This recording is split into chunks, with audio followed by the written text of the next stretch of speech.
Hey everyone, welcome to our Davenant Shorts. We are talking to Davenant Hall instructors, professors, some staff about Trinity term coming up, and just in general about Davenant Hall for those of our listeners who may not know of them, those who may know of them, just don't know that much about it.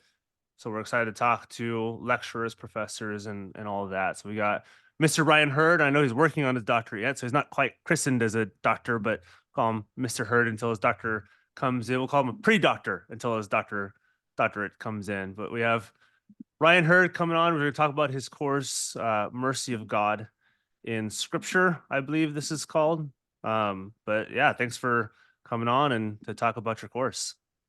Thanks, Peter. Of course. So tell our listeners first a little bit about yourself and how you came to teach at Davenant Hall.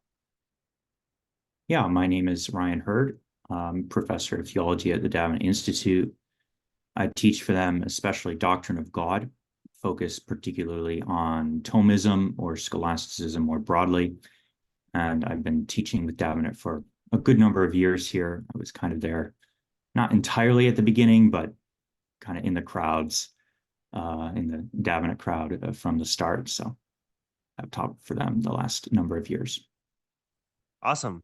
And maybe just a little definition stuff. When you say Thomism and scholasticism, for those who may be new to those terms, what is Thomism and scholasticism? What does that refer to?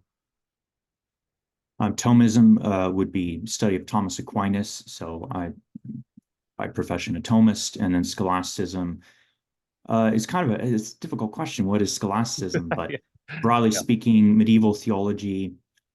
It's oftentimes a synonym for like academic or professional or very, very technical theology, but it specifically refers to medieval school theology that is heavily influenced by Aristotle and things like that. So Thomas would be a very prime example of scholastic, Bonaventura, Albertus Magnus, those guys as well. And then it kind of carries over in the early modern period. Scholasticism has a very long history, a very complex history. So sometimes people use that term for early modern scholastics, whether we're talking about Roman Catholics or Reformed. That would be ways in which it's used. Gotcha. Cool. So you've been teaching at Davenant Hall for a little bit. What makes Davenant Hall unique? Because there are a ton of seminaries, theological schools to choose from, whether they be online or in person. So what makes Davenant Hall unique amidst a landscape of higher theological training? Well, from my perspective, Davenant is not in competition with any schools or seminaries, but we do offer some unique slots of focus that aren't really found and therefore are complementary to other ways of becoming educated. For me, Davenant Hall is especially unique because it gives people the opportunity to study highly technical and or specialist material. Hmm. For my own part, Doctrine of God isn't taught or handled in other institutions at the level it is here at Davenant. Hmm. Likewise, in my classes especially, I particularly make effort to interface between scholastic or Thomist theology and other modes of theology, such as more biblical or even a biblicist theology. So there's a lot of work on the questions or issues involving founding so-called classical theism in the letters of Holy Scripture, which I know folks are often interested in today. I also do a lot of comparison contrasts with earlier patristics and then medievals, and then even later early moderns, such as Reformed Orthodox. So the content is rather sweeping in that regard, but it's also highly narrow. I just primarily focus on doctrine of God issues that most people would call today classical theism matters and so forth. And so Davenant is unique because it really offers a highly technical and specialist work on those matters that if folks are interested, they can take advantage of. Hmm. So you're what you're saying. I can focus this and dumb it down in a sense.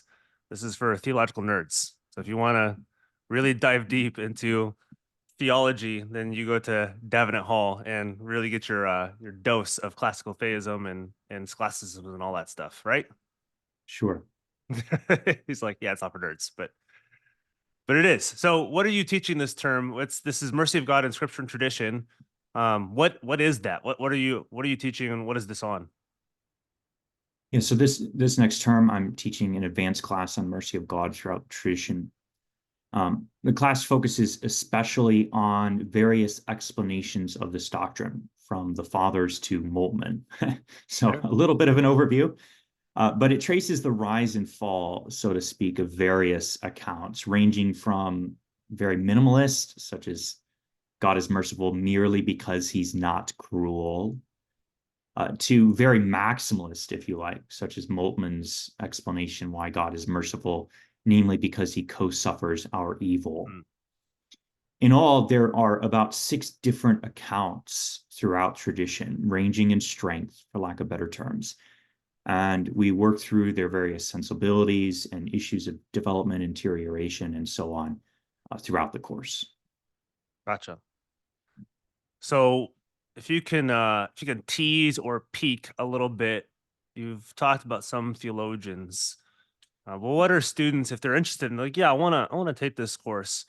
But like any student, they might wonder, what am I going to be reading in this course? What am I going to be engaging in this course? So tease them a little bit. They say, okay, this sounds interesting based off the reading material itself. Yeah, so it's focusing on the very, very, very narrow slice of God is merciful, Okay. and tries to give a cross section of that in important figures and or commonplaces throughout the tradition that have handled that judgment. So we begin at Augustine, we handle some Dionysius and various patristic teachings about metaphor, what metaphor is for, and things of this sort, because fundamentally throughout the majority of the tradition, God is merciful is what in technical theology we call a metaphor. Hmm. So we start there in Augustine and look at those sorts of things. And then we move to Anselm, Maimonides, and Thomas as the special heart of the course. Hmm. And then an assortment of other figures from the early modern period until Moltmann or so. I'm particularly excited to work through Anselm, Maimonides, and Thomas to show the step-by-step development of mercy of God from Anselm's account, God is merciful merely because he saves, Hmm. to Thomas's explanation why God is merciful, namely because God from love saves and therefore is similar to a merciful man. These sound rather similar in lots of regards, and they do kind of kaleidoscope on each other, but these really make for big differences in theology. And I'm excited to trace that arc from Anselm through Maimonides to Thomas, where it really peaks in the tradition. Early moderns kind of just rehash Thomas with some spin, and then there's very different ways of handling mercy of God, such as Moltmann's, where you treat it as not metaphorical, but rather proper locution and place real suffering into God, these sorts of things. Hmm. Most people today would be familiar with the debates between the so-called impassibilist versus passibilist Sure. doctrines of God. It's often the terminology that's used. This is kind of handling those matters at a much more technical and deeper level throughout the tradition. So it looks at all the various texts. Again, there's about 6 different accounts or explanations. You've got Moltmann at one end, a highly passibilist account, so to speak. And then you've got various quote unquote impassibilist accounts that give different ways of satisfying the metaphorical locution, God is merciful. So he's merciful merely because negation, he's not cruel, or because he makes a certain effect, like he saves or something like that. There's various different ways of explaining why we can still use this metaphor in theology, and we find those throughout the majority of the tradition. So that's what the course is going to work through as far as texts, Mm-hmm. focusing on those issues. Hmm. Yeah, yeah, yeah. Well, that's interesting. So last question. Students are who are coming to this course, your hope is, of course, to basically input information into their brains and help them think better. But I have to imagine it's also to form and shape them, especially with a topic like this on how do we view God and His mercy. So, how do you hope this course shapes students after taking it? Well, my hope is that the students will become sensitive to various explanations of mercy of God throughout tradition and understand their strengths and weaknesses or errors, Hmm. and also recognize how these matters serve as indicators of more fundamental theological principles and priors that distribute throughout the theological system as a whole, beyond just mercy of God. Mercy of God is, of course, extremely important in its own right, but we use it in the course as something of a case study for how to handle various similar issues in theology as well. And that's even how mercy of God was used throughout the tradition. It's kind of an exemplary doctrine. The way you handle this predicate, mercy, as you say it of God, is kind of how you handle a set of predicates. We call them passions of God.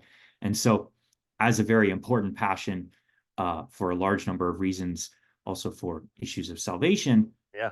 it's exemplary for how to do a lot of things we do in theology.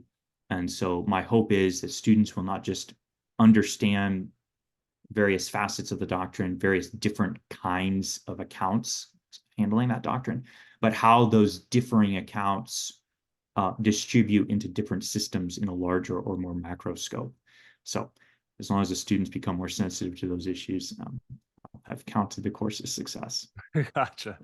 Cool. Well, that sounds good. I mean, that's honestly, that sounds really interesting. So I hope people are interested, their interest is piqued in this course and want to learn, like you said, this seemingly central loci, at least as it relates to other loci, and how this impacts understanding of God and his nature and how it affects his other attributes too. So this will be an interesting course. I very much I encourage students, of course, we're trying to encourage students to be Davenant Hall in general, but I encourage students to take this course. And for first time students, we were given a coupon code at Davenant Hall, and it's going to be GGG Trinity 24. And if you're a first time student, auditor, or a full time student, you get $25 off your first course.